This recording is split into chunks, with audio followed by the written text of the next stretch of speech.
একটি দেশের চলচ্চিত্রের সর্বোচ্চ রাষ্ট্রীয় সম্মাননাকে বলা হয় সে দেশের জাতীয় চলচ্চিত্র পুরস্কার। আর এই পুরস্কারের জন্য প্রত্যেকটা শিল্পী মুখিয়ে থাকে।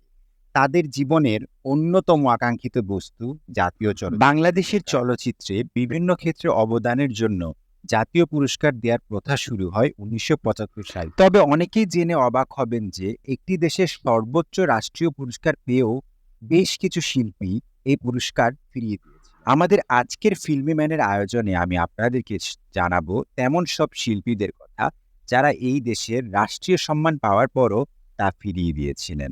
তো দেরি না করে শুরু করে দিই আজকের আয়োজন। তোর মা তো একজন মেয়ে মানুষ, যার সঙ্গে তোর নারীর সম্পর্ক, যে তোকে 10 মাস 10 দিন পেটে ধরেছে। জাতীয় চলচ্চিত্র পুরস্কার গ্রহণ না করার সংস্কৃতি চালু করেন বাংলাদেশের সবচেয়ে জনপ্রিয় অভিনেত্রী শাবানা। ১৯৭৭ সালে শাবানাকে জননী ছবির জন্য শ্রেষ্ঠ পার্শ্ব অভিনেত্রীর পুরস্কারের জন্য নির্বাচন করা হয়, কিন্তু সেই পুরস্কার তিনি ফিরিয়ে দিয়েছিলেন। শাবানার মতে জননী ছবিতে তিনি পার্শ্ব চরিত্রে অভিনয় করেননি, বরং ছবিটির প্রধান চরিত্রে তিনি অভিনয় করেছিলেন।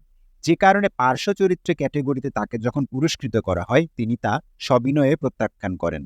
আরে মানুষ রঙিন পানিস বড় ভালো লোক ছিল শিরোনামের ছবিটির জন্য ১৯৮২ সালে শ্রেষ্ঠ সংলাপ রচয়িতা হিসেবে পুরস্কার পান সব্যসাচী লেখক সৈয়দ শামসুল হক, কিন্তু তিনি তা গ্রহণ করেননি, কেননা তার মতে তিনি সে পুরস্কারের যোগ্য ছিল না। যদিও ১৯৮৩ সালে একই ক্যাটেগরিতে তিনি পুরস্কার পান এবং সেই পুরস্কারটি তিনি গ্রহণ করেন। তোর সমুদ্রে যে নাবিকের বুকে নিগন্ধ পাবে, সে তো আমার বন্ধু। শাবানার মতো একই ঘটনার পুনরাবৃত্তি ঘটে সুবর্ণা মুস্তাফার ক্ষেত্রে। সুবর্ণা মুস্তাফা ১৯৮৩ সালে শ্রেষ্ঠ পার্শ্ব অভিনেত্রী পুরস্কার পান নতুন বউ ছবিতে অভিনয়ের জন্য, কিন্তু তিনিও পুরস্কারটি প্রত্যাখ্যান করেন, কেননা নাম ভূমিকায় তিনি সে ছবিতে অভিনয় করেছিলেন। তাই তার যুক্তিতে তিনি শ্রেষ্ঠ অভিনেত্রী ক্যাটেগরিতে এই পুরস্কার অর্জনের জন্য মনোনীত হতে পারেন, শ্রেষ্ঠ পার্শ্ব অভিনেত্রী হিসেবে কখনোই নয়।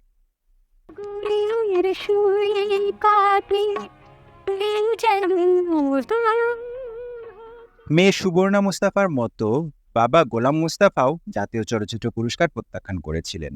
গোলাম মুস্তাফাকে বলা হয় বাংলাদেশের অন্যতম শক্তিমান অভিনেতা।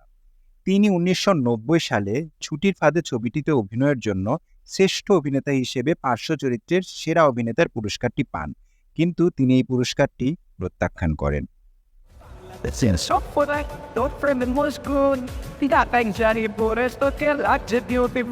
নিয়তি ছবিতে নৃত্য পরিচালনার জন্য ২০১৬ সালে জাতীয় পুরস্কার লাভ করেন কোরিওগ্রাফার হাবিব, কিন্তু তিনি এই পুরস্কারটি প্রত্যাখ্যান করেন। কারণ হিসেবে তিনি বলেন তিনি নাকি এই ছবিটিতে নৃত্য পরিচালনা করেননি, যা নিয়ে তুমুল বিতর্ক হয়েছিল। সেই মিলনের ফলে যে সন্তান জন্মগ্রহণ করবে সেই সন্তান চোর হইবে। এই তালিকায় এখন অবধি সর্বশেষ নাম আমাদের বাংলাদেশের অন্যতম জনপ্রিয় অভিনেতা মোশাররফ করিমের। মোশাররফ করিম ২০১৭ সালে জাতীয় চলচ্চিত্র পুরস্কারে একটি ক্যাটেগরিতে পুরস্কার পেয়েছিলেন। আপনারা জেনে অবাক হবেন যে তিনি কৌতুক চরিত্রে শ্রেষ্ঠ অভিনেতা হিসেবে কমলা রকেটের জন্য এই পুরস্কার অর্জন করেন। আর এই পুরস্কার বর্জনের মাধ্যমে তিনি নতুন করে আলোচনার জন্ম দিয়েছেন। তার দাবি ছিল কমলা রকেটে তিনি কোনো কৌতুক চরিত্রে অভিনয় করেননি। শুধু তাই নয়, তিনি তার পুরস্কার প্রত্যাহার চেয়ে তথ্য মন্ত্রণালয়ে চিঠিও প্রেরণ করেছিলেন এবং কর্তৃপক্ষ তার চিঠি গ্রহণও করে নিয়েছিলেন। যাই হোক, মোশাররফ করিম পুরস্কার প্রত্যাহারের মাধ্যমে নতুন এক নজির গড়লেন, তাই তাকে স্যালুট জানাতেই হয়। আমাদের আজকের এই আয়োজন যদি আপনাদের ভালো লেগে থাকে তাহলে অবশ্যই আমার চ্যানেলকে সাবস্ক্রাইব করবেন এবং পাশে থাকা বেল আইকনটিকেও ক্লিক করে দিবেন। দেখা হবে পরবর্তী আয়োজনে। সবাই ভালো থাকবেন। ধন্যবাদ।